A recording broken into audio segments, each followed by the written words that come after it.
Cerita diawali dengan memperlihatkan dua kru televisi yang mendatangi penjara paling berbahaya di Belarusia, di mana mereka sengaja diutus oleh seorang produser. Film kaya raya bernama Bril ini pebangusnya untuk mencari petarung paling kuat dan merekrutnya ke dalam film yang sedang beliau garap, berlokasi di sebuah pulau terpencil. Brakel dan tim mulai melakukan berbagai persiapan dan akan menjadikan tempat ini sebagai lokasi syuting filmnya, di mana film yang akan ia buat adalah tentang survival, bertahan hidup dengan cara melakukan pertarungan brutal, dan akan disiarkan secara live dalam website pribadinya. Beres dengan tim operator, Brakel menemui kru lain bernama Goldie, alias orang yang bertanggung jawab atas 400 kamera yang terpasang di pulau ini, dengan fakta bahwa pertarungan ini adalah real, benar-benar nyata, tanpa adanya arahan. Bahkan tanpa semua peserta ketahui, Brakel menyuruh Goldie untuk sebisa mungkin menyembunyikan semua kamera CCTV agar tidak menghilangkan kesan natural saat filmnya sudah dimulai. Setelah semua persiapan dianggap sudah selesai, Brakel menemui seorang jurnalis televisi terkenal bernama Donna yang ingin mewawancarainya secara langsung. Brakel menjelaskan jika acara ini akan disiarkan secara live di internet, melibatkan 10 narapidana atau orang terpidana mati untuk saling membunuh dengan iming kebebasan bagi satu orang yang bertahan sampai akhir. Sonta, hal itu membuat Donna seketika terkejut, karena menurutnya, film yang akan diproduksi sangatlah tidak bermoral dan ilegal di mata hukum. Namun, hal itu sama sekali tidak membuat Bril mundur. Hingga tak lama, ia mendapat berita buruk terkait salah satu peserta yang ditembak mati oleh petugas keamanan akibat mencoba kabur saat baru tiba di pulau ini. Karena acara ini mendapat sumbangan lumayan besar dari penjara tempat si korban tewas, Bril mau tidak mau harus mendapat pengganti dari penjara yang sama. Sehingga salah satu kru menyarankan untuk menghubungi petugas lapas di penjara El Salvador, karena menurut rumor yang beredar, ada seorang napi bengis asal Arab yang sudah lama dikurung di sana. Salah satu perwakilan tim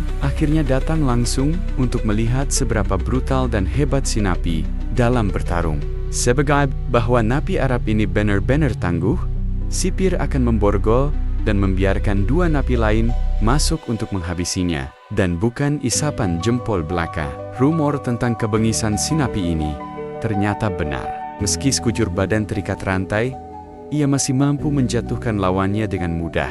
Namun saat akan melawan Navy satu lagi yang bernama Jack, petugas sengaja melepas rantai mengikat Sin agar pertarungan lebih cepat selesai. Tetapi ya, diduga sebelumnya Jack bisa menumbangkan Sin dengan 2 kali pukulan saja, sehingga Bril yang melihat dari siaran langsung pun sangat tertarik dengan kemampuan yang Jack miliki dan membawanya untuk menggantikan satu peserta yang tadi mati.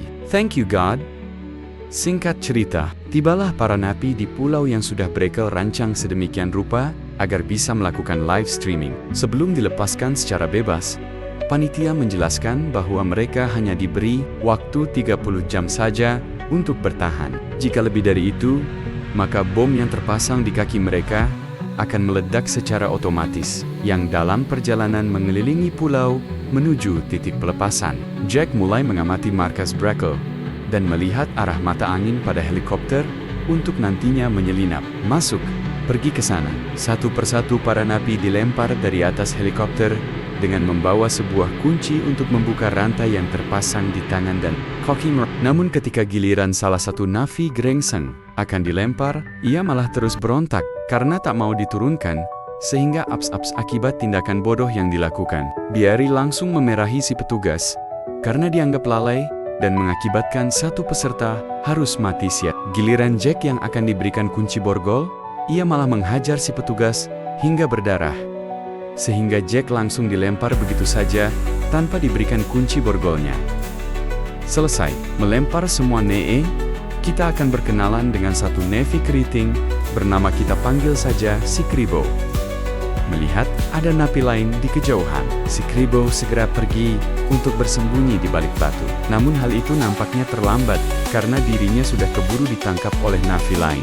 Tetapi di saat yang sama di dalam studio kita akan diperlihatkan dengan Brakel yang nampak puas dengan acara live streamingnya. Sementara para napi harus saling bunuh demi bertahan hidup. Brakel justru terlihat mulai meraup keuntungan dari sponsor dan penonton VIP yang semakin ramai. Kembali ke pulau saat Jack melihat Navy lain yang baru saja hanyut dari laut bernama Paco. Setelah beberapa saat memantau dari balik batu, ia langsung menyerang dan mempitingnya hingga lemas. Namun karena Paco tak ada niatan untuk membunuh dan hanya ingin mencari istrinya, Jack pun mengurungkan niatnya. Bahkan, sebelum pergi, Piace Tengen Bake hati memberikan kunci borgol miliknya agar Jack bisa segera kabur dan melepaskan diri. Tepat saat salah satu napi bernama Creston sedang menghancurkan kamera CCTV yang merekamnya. Ia melihat sebuah suplai berisi persediaan makanan, termasuk pisau yang dijatuhkan dari helikopter. Sehingga tanpa berpikir panjang, Creston langsung mendekat dan membawanya tepat saat seorang napi Jepang bernama Saga juga berusaha merebutnya. Intek mana? Kaburnya si Creston Saga malah dicegat oleh napi lain bernama Starl. Bukannya langsung melakukan pertarungan, Starly justru mengajak Saga untuk berkoalisi, alias bekerja sama demi menyelesaikan permainan ini dan melakukan pelarian setelah mereka menghabisi semua peserta. Jack sendiri saat ini sedang berjalan menyusuri hutan untuk mencari markas berhasil gejutkan dengan seorang napi tinggi besar yang langsung menyerangnya, Brielle, yang sejak awal sudah tertarik dengan aksi. Jack pun langsung mengalihkan semua saluran untuk hanya menampilkan pertarungannya saja, dan berkat aksi brutal Jack barusan, jumlah penonton yang tadinya hanya beberapa ribu, kini melonjak hingga mencapai 12 juta penonton yang berasal dari berbagai kalangan dan negara. Dim Brickell tidak sadar jika saat ini seorang agen FBI bernama Brett Wilkins juga ikut menonton dan mulai mencari tahu informasi terkait Brick dan Antek. Antaknya termasuk data para napi yang dilaporkan hilang dari penjara. Dari 10 napi yang datanya sudah diketahui, ada satu peserta yang namanya tidak ada dalam catatan kriminal FBI. Itu adalah Jack, yang memiliki nama asli Jack Riley. Selain tidak ada dalam daftar, FBI juga menemukan fakta menarik tentang Jack yang ternyata adalah seorang pensiunan tentara Amerika. Namun, dari laporan terakhir, ia dinyatakan menghilang entah kemana. Bahkan Karabat dan keluarga Jack sendiri pun tidak ada yang tahu keberadaannya sampai saat ini. Mengetahui hal tersebut, Brett langsung menghubungi istri Jack yang bernama Sarah untuk memberitahu tentang keberadaan suaminya saat ini. Bahkan Beary juga mengatakan jika Jack sedang terjebak dalam permainan hidup dan mati disiarkan langsung melalui website berbayar yang bisa disaksikan oleh semua orang. Sarah yang penasaran pun langsung pergi ke tempat temannya untuk meminjam komputer dan membuktikan sendiri tentang apa yang baru saja Brett katakan. Tak lama Brett pun mendapat informasi terkait Jack yang ternyata sengaja pemerintah masukkan ke dalam penjara dalam misi membunuh seorang bandar barang haram paling berbahaya. Sehingga, itulah alasan identitas Jack tidak muncul dalam database penjara manapun. Namun saat akan pergi dari penjara, ia keburu ditangkap oleh Brickell untuk dijadikan bahan film brutalnya dan harus berakhir di pulau terkutuk tersebut. Jackie Padwell selanjutnya kita akan diperlihatkan dengan seorang peserta wanita bernama Rosa, alias istrinya Paco, yang sama-sama dipaksa ikut dalam permainan gila ini. Mereka akhirnya dipertemukan dan sempat melepas rindu satu sama lain. Namun hal itu tidak berlangsung lama setelah Starly dan Saga muncul menyerang mereka berdua. Sementara Paco berhasil dilumpuhkan dan diikat ke sebuah pohon.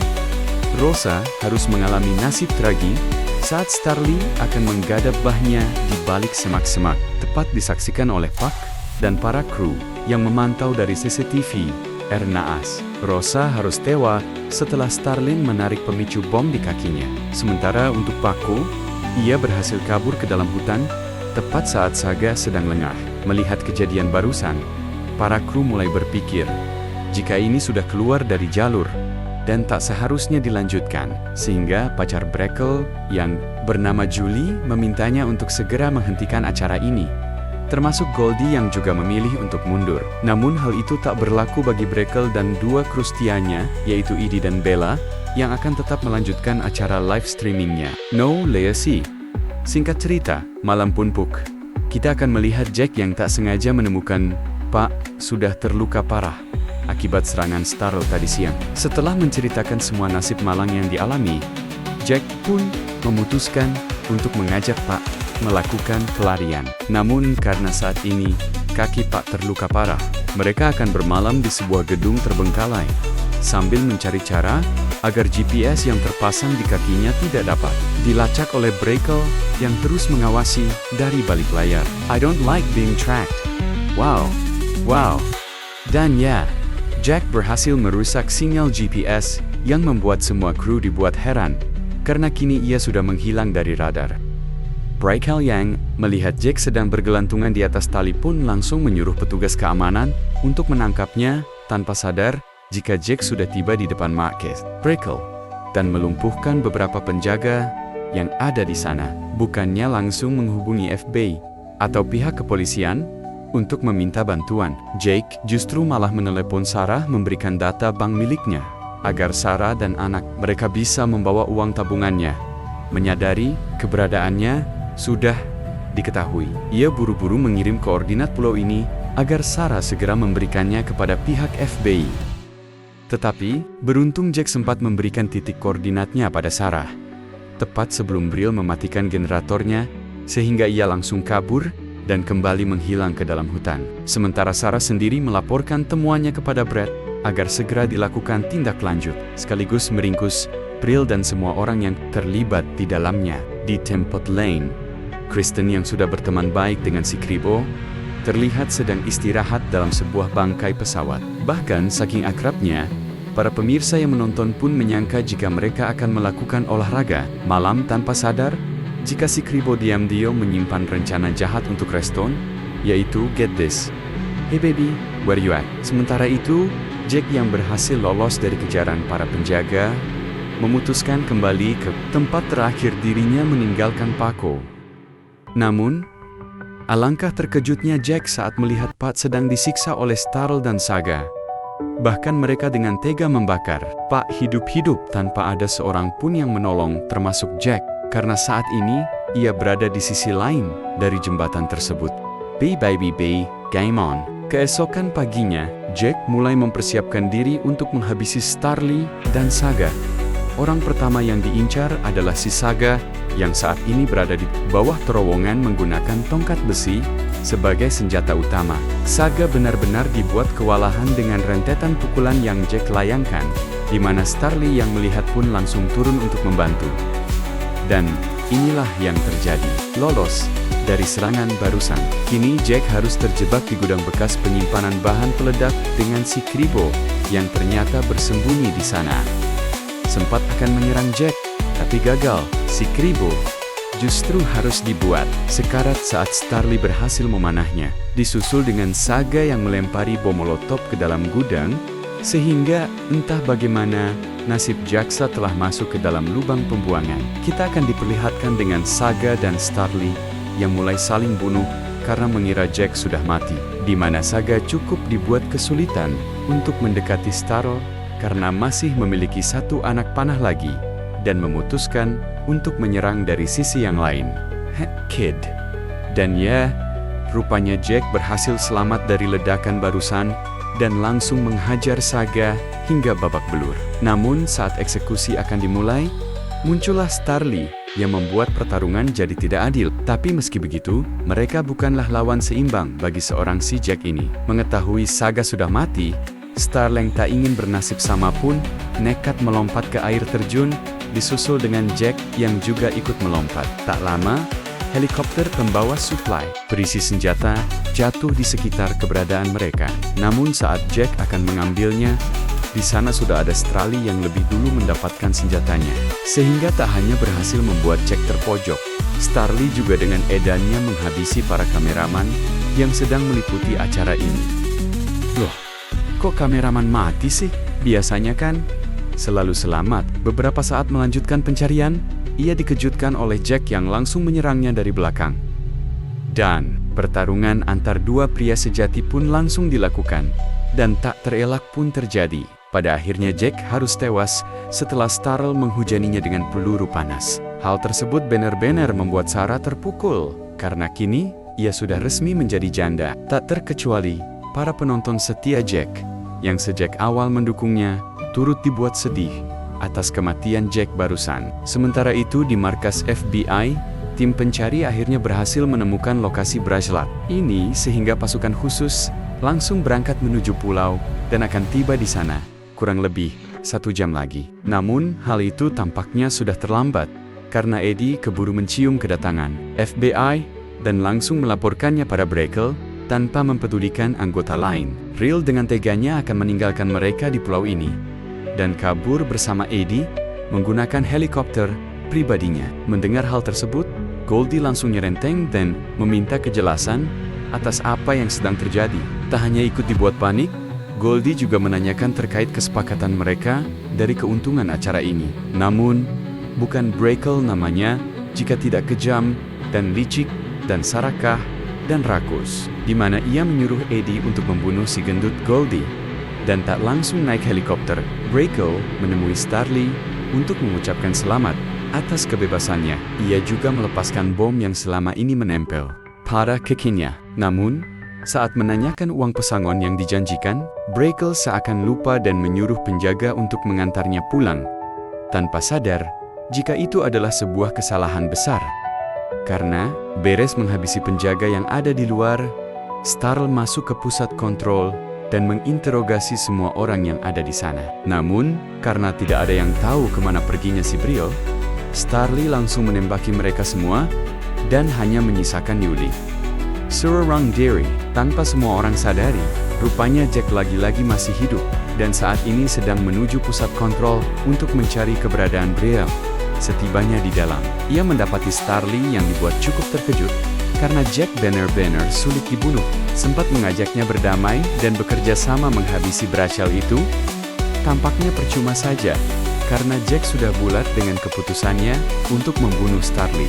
Terlambat bagi Jack karena Brill sudah keburu lepas landas dan sebentar lagi akan meninggalkan pulau. Hal itu tak berlangsung lama setelah Yuli datang menyusul dan memberikan bom cadangan untuk meledakkan helikopternya. Sehingga setelah Brill tewas, Yuli dengan baik hati memberikan Jack kunci pembuka bom di kakinya dan pamit pulang duluan. Sementara untuk Jack, ia berhasil pulang kembali ke Texas dan bertemu dengan keluarga kecilnya, di mana Sarah dan kedua anaknya sangat senang karena setelah bertahan-tahan tidak jumpa, kini mereka bisa berkumpul layaknya keluarga konvensional pada umumnya.